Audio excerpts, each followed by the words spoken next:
আপনাদেরও কোনো ঘাটতি ছিল না? আমরা তো দেখেছি।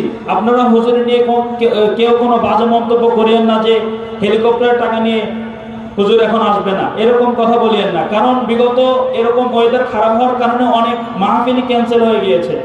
যেমন কক্সবাজারের গত বছরে 4 লক্ষ টাকা মাহফিল কর্তৃপক্ষ দিয়েছিল কপ্টারের জন্য।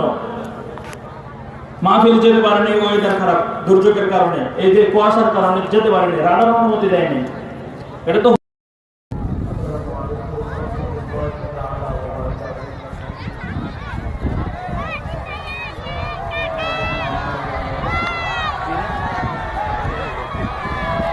হেলিকপ্টার চলে এসেছে। আসসালামু আলাইকুম রহমতুল্লাহ। বন্ধুগণ কেমন আছেন সবাই? আসছিলাম ঝিকরগাছা ইস্তে বটতলা ইনাতুল্লাহ আব্বাসের মাহফিল শুনতে।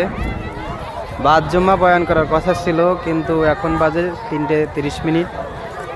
এখনও তিনি এসে পৌঁছায়নি। এজন্য শ্রোতা এদিক সেদিক সব ঘুরে বেড়াচ্ছে। শোনা যাচ্ছে হেলিকপ্টারে আসবে, হেলিকপ্টারের জায়গা করা হয়েছে এখানে, শোনা যাচ্ছে এখানে আসবে, কিন্তু এখনো আসে নাই। শ্রোতারা সব এদিক সেদিক। 3:30 বাজে। হেলিকপ্টার আসলে রাডার অনুমতি দেয়নি, কারণ আবহাওয়া খারাপ, ওয়েদার খারাপ, এই কারণে হেলিকপ্টার আসতে পারেনি। রাডার অনুমতি দেয়নি বিধায় হেলিকপ্টার আসতে পারেনি। ওনার কোনো দোষ নেই, মাহফিল কর্তৃপক্ষ তাদেরও কোনো দোষ নেই। হেলিকপ্টার যিনি চালক পাইলট তারও কোনো দোষ নেই, শুধুমাত্র কুয়াশার কারণে আসতে পারেনি। এখন কি দোষ আমরা আল্লাহ তাআলার উপর দিতে পারি?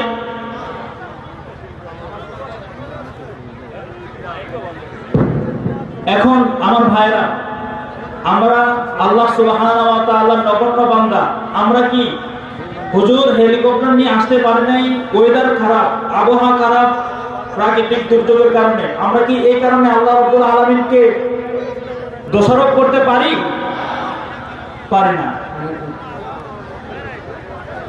আল্লাহ সুবহানাহু ওয়া তাআলার কাছে আমরা আফিয়াত চাই, মুক্তি চাই, নাজাত চাই, ইমতিহান চাই না, পরীক্ষা চাই না। হয়তোবা এর মধ্যে আমাদের যশোরবাসীর জন্য কল্যাণ ছিল, হুজুরের জন্য ভালো ছিল, যার কারণে হুজুর আসতে পারেনি। সময় সংক্ষিপ্ত। আমি হুজুরের ছাত্র।